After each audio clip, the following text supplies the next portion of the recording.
Nous allons voir deux exemples concernant l'expression psychikos. Et nous allons plonger dans la parole de Dieu parce que c'est toujours là, avec la parole de Dieu, qui sépare entre l'âme et l'esprit et qui nous permet de descendre dans les révélations. C'est la parole de Dieu, elle seule, qui en a l'autorité. Donc, dans 1 Corinthiens, chapitre 15, verset 44, nous lisons « Il est semé », ce qui veut dire enseveli, corps animal, on parle de l'homme, hein, il est semé corps animal. Vous voyez, donc nous naissons de père et de mère, homme, animal. C'est extrêmement difficile d'y penser, mais c'est ce que la Bible dit. Et vous pouvez aller voir dans toutes les traductions, elles disent toutes la même chose. Il y en a qui sont même pires que celle-là. Donc nous sommes en gros des corps d'animaux. Hein, je peux vous le dire comme ça parce que c'est excellemment dit dans la Bible. Mais nous ressuscitons corps spirituel pneumatikos. Donc, lorsque nous venons à la vie, nous sommes psychikos. C'est notre âme qui dirige tout, c'est notre âme qui contrôle tout. Nous naissons séparés de Dieu, nous ne naissons pas chrétiens, nous ne naissons pas sauvés.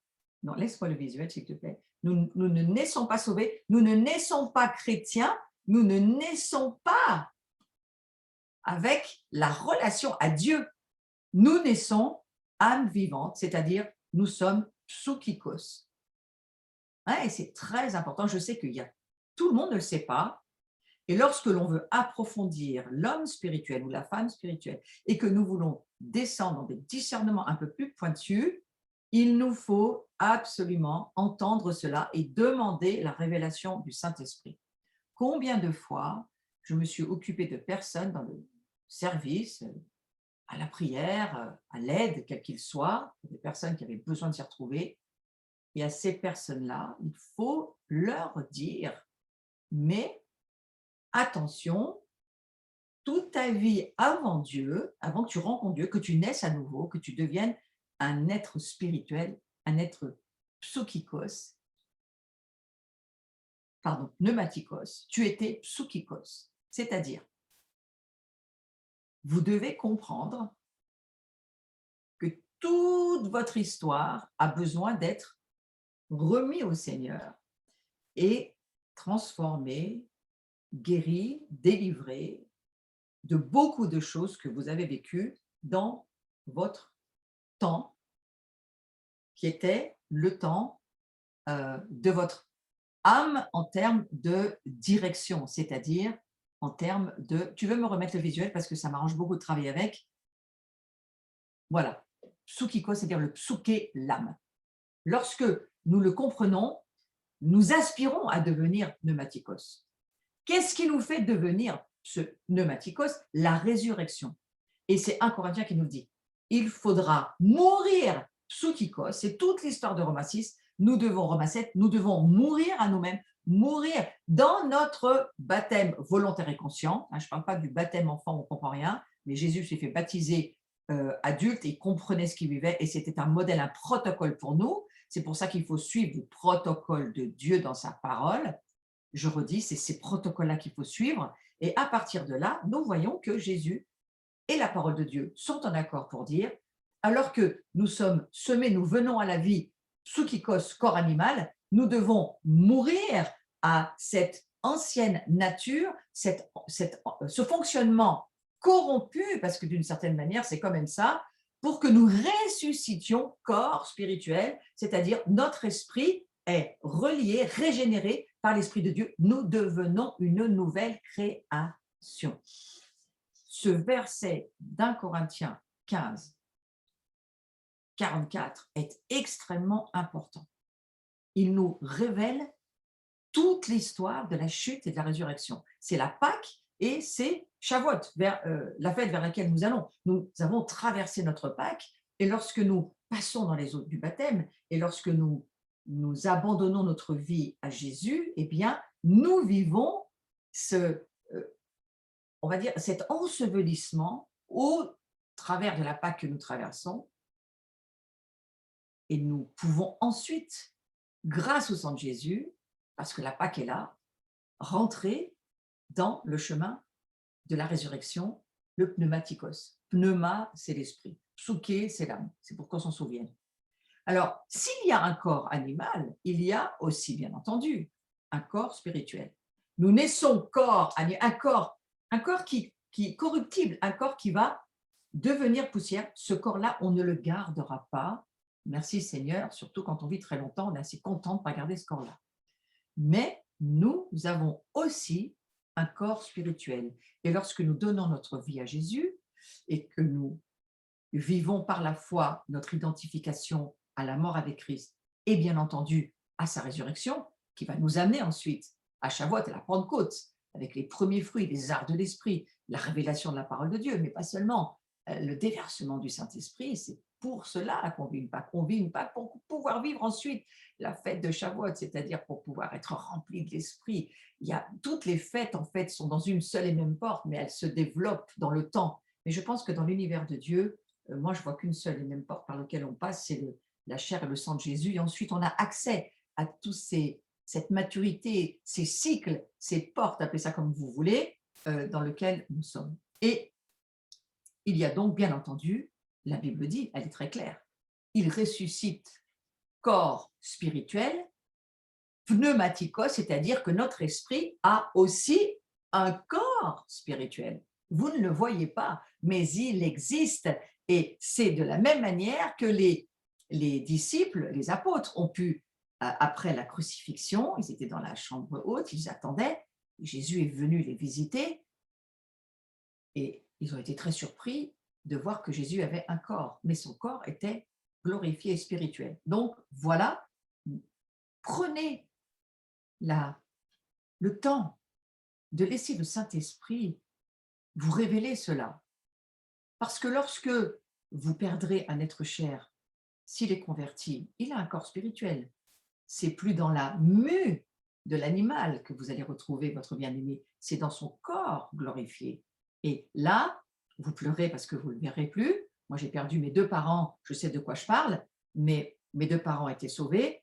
Je suis ravie de savoir qu'ils vivent dans leur corps spirituel dans les cieux. Donc, ce n'est pas la même douleur, ce n'est pas le même chagrin de savoir que vous avez dans les cieux, pour le moment, une nuée de témoins qui attend que Jésus revienne sur la terre. D'ailleurs, ils seront d'ailleurs de retour eux aussi, donc c'est formidable. Hein, et on va voir aussi la résurrection des morts.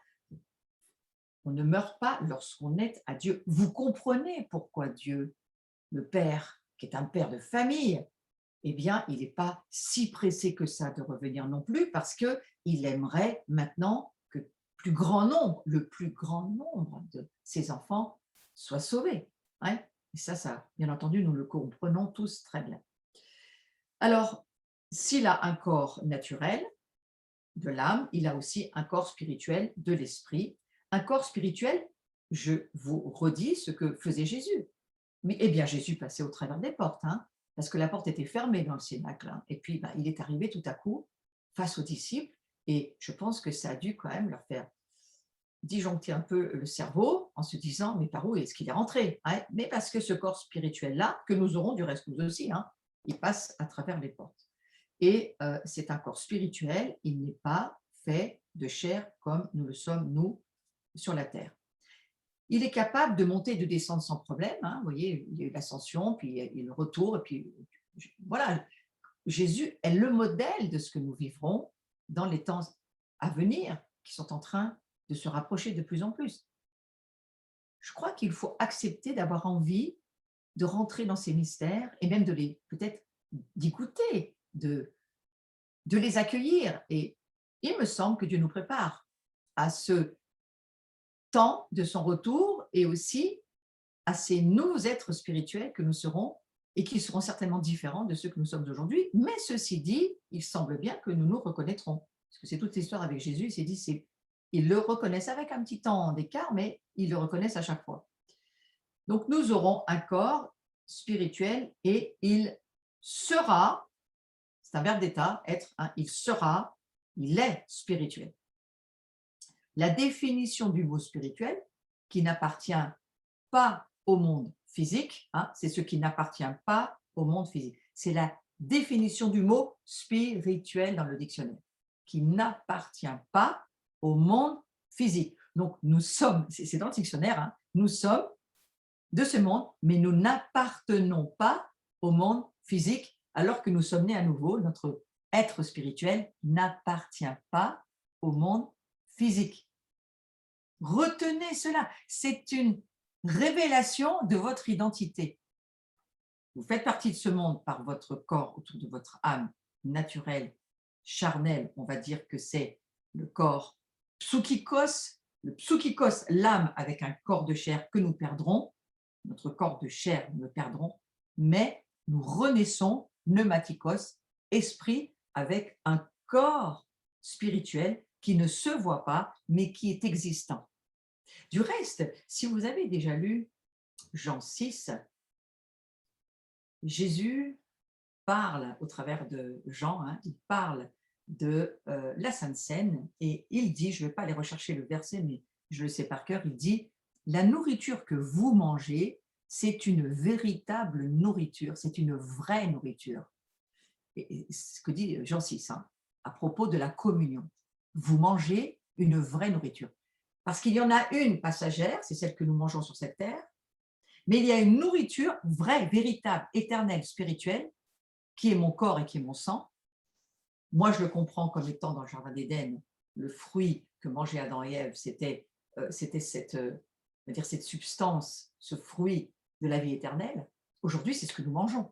Lorsque nous communions, nous prenons le pain qui n'est plus du pain, qui est le corps de Christ, et le vin qui est le sang de Christ, et Jean dira, celui qui mange de cette vraie nourriture demeure, je demeure en lui, et il demeure en moi. Ça veut dire, on est dans l'éternité déjà.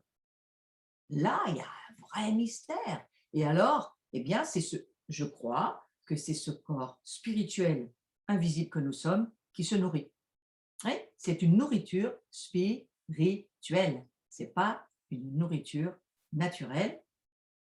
Je vous laisse quelques secondes d'émerveillement quand même, hein, pour que vous puissiez réaliser que lorsque vous prenez la communion, vous nourrissez votre être spirituel. Christ demeure en vous, vous demeurez en lui, vous êtes reliés en haut, par le monde d'en haut. Donc, on va revenir sur 1 Corinthiens, chapitre 15, verset 46 maintenant. C'est la petite vignette du milieu. Le spirituel n'est pas le premier, c'est ce qui est naturel, le psychikos. C'est ce qui est naturel qui vient en premier, hein, disent certaines traductions. Ce qui est spirituel, pneumatikos, vient ensuite. C'est quand même extraordinaire que la Bible nous explique toute notre histoire de vie. Ouais. Notre corps actuel, il est naturel, il est selon l'âme, hein, il est psychikos. Notre corps ressuscité sera spirituel, pneumatikos. Et ça signifie que si je développe ce qu'on est en train de voir, je vais aller un petit peu vite sur le sujet parce que je ne vais pas y rester trop longtemps, mais histoire de vous faire voyager un peu sur un tapis volant, ça signifie que quand on sera dans la dimension pneumatikos, c'est-à-dire de l'esprit, totalement libéré dans les gloires, pour le moment on le fait de temps en temps, mais on n'aura plus besoin de levier de vitesse, notre esprit décidera simplement du lieu où nous aurons besoin d'aller, de l'endroit où nous irons. Il n'y aura plus cette âme en médiation où il faut que nous donnions notre volonté, il faut que nous alignions nos émotions, il faut que nos pensées s'alignent. Tout ça, ça n'existera plus. Il y aura simplement un être spirituel et notre esprit sera directement le conducteur de notre corps. Vous imaginez, enlevez votre âme et dites-vous, c'est l'esprit qui dirige votre vie. Waouh! Ça, je crois que c'est pour les gloires qui viennent, mais vous avez le droit d'y penser. Ouais. Et c'est excellent de se dire, Jésus est exactement comme ça. Il faut vraiment le considérer. Ouais. Il me semble que si l'Esprit de Dieu nous dit, je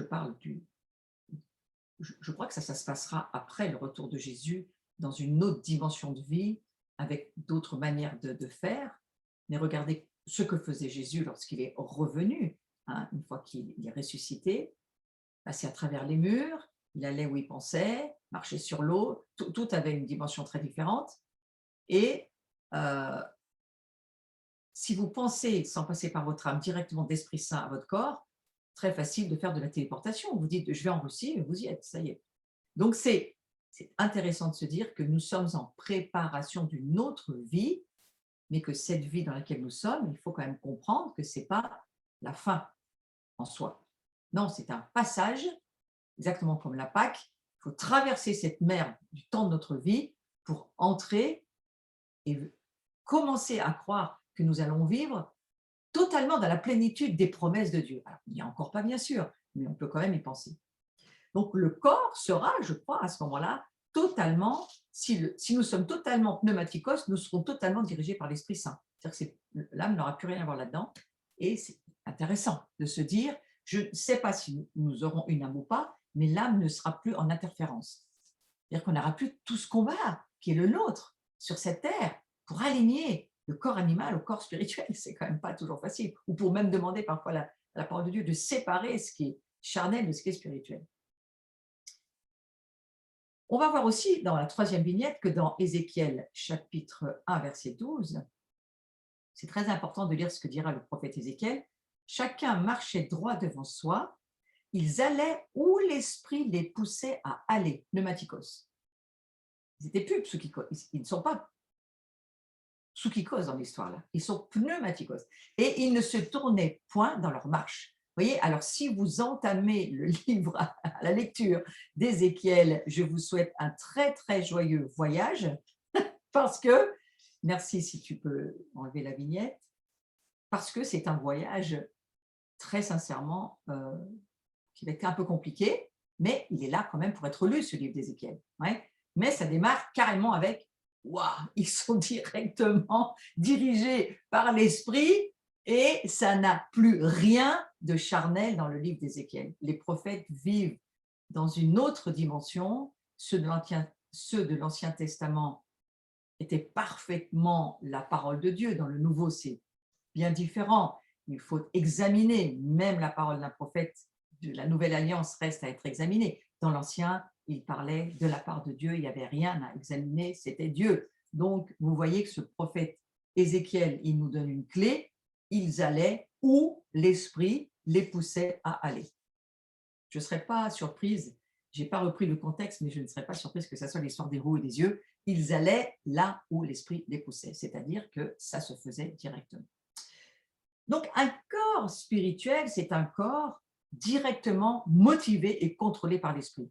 Et je crois que c'est ce que nous devons apprendre à vivre. Lorsque Dieu nous dit beaucoup de fois dans le livre des Galates, les Galates, c'est les Gaulois, c'est nous, on devrait bien écouter, c'est intéressant d'y penser, marcher par l'Esprit. Et vous n'accomplirez pas les désirs de la chair. Ce sont tous les cours précédents. Nous sommes appelés à marcher par l'Esprit, à vivre de l'Esprit, à aller là où l'Esprit nous demande d'aller. Allons sur ce verset, sachant que c'est votre voiture, votre corps, votre vie, c'est votre voiture, et c'est vous qui mettez le contact pour que la voiture puisse aller où vous désirez qu'elle aille. C'est vous qui mettez le contact, c'est vous qui mettez la clé dans le contact pour que la voiture avance à la vitesse voulue. Il vaut mieux que ce soit Dieu qui vous donne votre direction, il vaut mieux que ce soit à la vitesse de Dieu, dans la saison de Dieu, comme Dieu le souhaite. Ça fait partie de toute notre écoute, ça ne devrait pas nous submerger, on devrait simplement se dire, c'est important de bien nous souvenir que la voiture, le propriétaire de la voiture, c'est pas vous, vous avez juste le leasing, hein? C'est Dieu qui est propriétaire de la voiture et vous êtes censé avoir l'Esprit Saint comme GPS, donc ça c'est bien, mais la clé pour faire démarrer la voiture, ça ne sera jamais Dieu.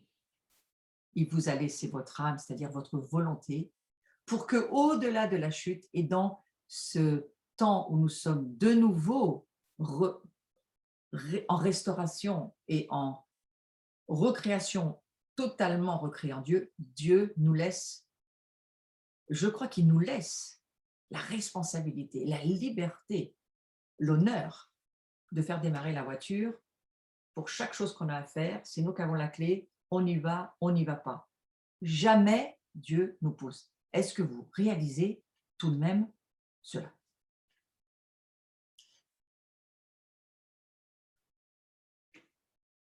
L'homme qui vit dans le domaine de l'âme, il est coupé de l'Esprit de Dieu.